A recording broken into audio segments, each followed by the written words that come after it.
So next is from Daniel Peace Now, and the subject is Vince has his hands on creative. Hey, K100 crew, hope you're all well. I just finished watching the post-mania Raw, and I'm starting to think Vince has more creative control than Hunter, especially with main eventers. Let's look at Cody. Huge push leading to the main event. The jobs to Roman. Bro, these people like these smart marks use these comments like jobs to Roman. Like it's like that match. Like you don't watch a match say Cody job to Roman. Like coming out. Like if that's your IQ in wrestling coming out of that, you have no clue what you're talking about. So the rest of this email is from a person that doesn't know what he's talking about. And the following night is destroyed by Lesnar, and knowing the way Vince is protective of Brock of his win-loss record, there's no way Cody is coming out victorious in this feud. Is this Vince's way of shitting on Cody for leaving a few years back? Teasing this push and crushing him against top guys sure looks like it. Thoughts? Daniel Pease now, you're an idiot. You don't like you've never been in the writer room before. This was bro they're gonna have a match. Okay? Cody and Brock are going to have a match. And the obvious story here is Brock is like should kill Cody with his bare hands, which is what he just did. Okay, now I will agree if Brock goes and squashes Cody in their match, I would agree. Like, okay, yeah, you were right there. Like he's gonna, but this has like all the telltale booking like signs of a babyface fighting like getting sympathy and everything, and fighting a guy and beating this guy. Like would be the obvious, you know, booking, and it's done very well because Cody sold very well in that. You know, what do you think about that, Conan? Like this Well, is I don't think that Vince would have flown to his house, and he's got one of the biggest contracts in WWE, probably one of the top three, has a grip of merchandise, okay? Because even the hmm merchandise people told me, so he's making a lot of money on that, right. okay? And giving him this push just to teach him a lesson. You know what I'm saying? So So, stupid. And that's um, that, bro. That's a guy that's listened to the Mark podcasters because that right. was kind of like the narrative. Like I was listening to some sound bites from these guys, and they're just, bro. The people that have never been in the writing room are clueless. They do not know how to write stories. Like they see like, oh, Cody got buried. Like Now, no, Cody. Hmm. here's Like you I'm really gonna are. Look, come on. Go ahead. yeah, I'm gonna play devil's advocate for a moment. And let's just say that Vince didn't think Cody was the guy and Hunter did, and this is his way of, you know, I would just think that that's not good business. Okay, but I'll say And it sound this. from the report Uh, I sent you guys too. Vince was in a lot more control at Raw. He was at the girl position on the headsets, all that, which he Yeah, hadn't but been we, for we we months. could we could get that from actual people that work there. So I don't know. I don't. Whatever your sources you're hearing it from, it's like we would have sources. Like I could Hmm. call Kidman and ask him. Yeah.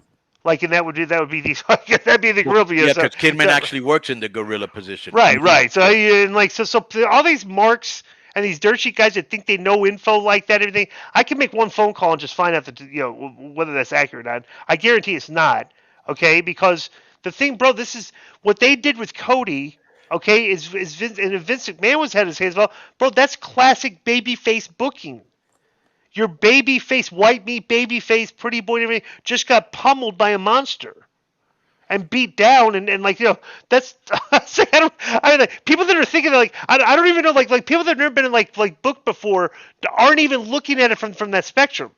That's basic booking 101 with what they've been doing with Cody. Right, but Now everybody in basic WWE booking, Di, like normally WrestleMania is the spot where you give the crowd what they want at the end, which would have been Cody winning, and they didn't do that. You well know. but okay but let me tell you this.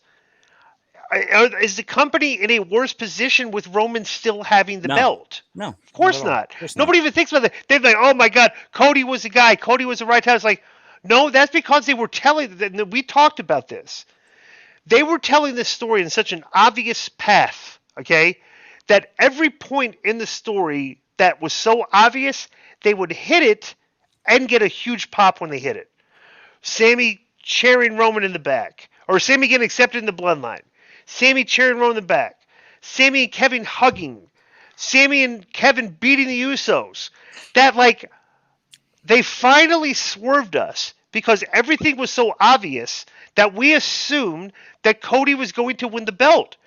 And like they at this point is when they hit us with the swerve. And like it works because Conan, did you think that was going to be the finish? No. we're the smartest guys in the room because we talk about this booking, we talk about the angles. They swerved us, so that means they swerved everybody. You know what I'm saying?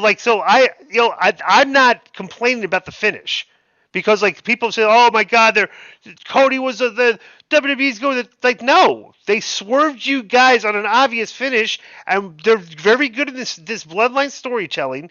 This angle's been told very well. They're going to hit the next few weeks, and it's going to make sense.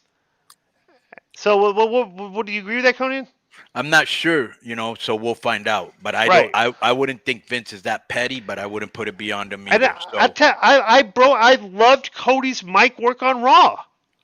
When he came out, he was very, where everybody's talking about, like, you did not have me beat. Cody's a great promo. Like in this spot as a top guy, he's one of the best in the business. Not only that, mic, the people were like with him because they were when he talked about oh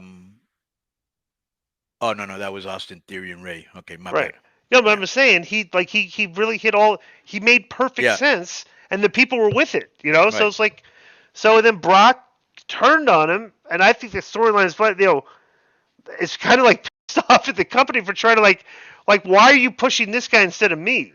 It's a great storyline going forward because like he can look at like Cody Rhodes and say, I can beat the piss out of this guy. Yeah, I just can't see them spending all that time on Cody just to teach him a lesson. Exactly. It's a storyline. 100%. Right. You're not going to put a guy in a WrestleMania main event to teach him a lesson. It's like the guy's getting paid like massive amounts of money for doing this. Like that's another thing people don't realize. Like his payday.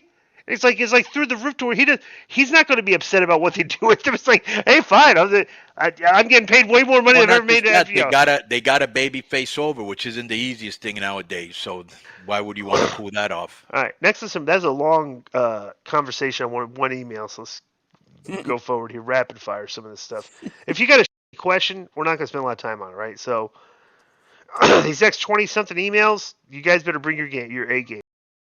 Yo, what up? This is Konnan, and I host Keeping It 100, my co-host, Disco Inferno, unfortunately.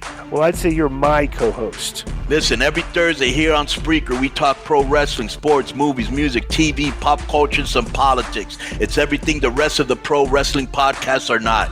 Tune in to hear myself, the superior one, educate and inform. Tune in to hear me bury Disco. That's very disrespectful. Join us every Thursday on Spreaker and keep it 100.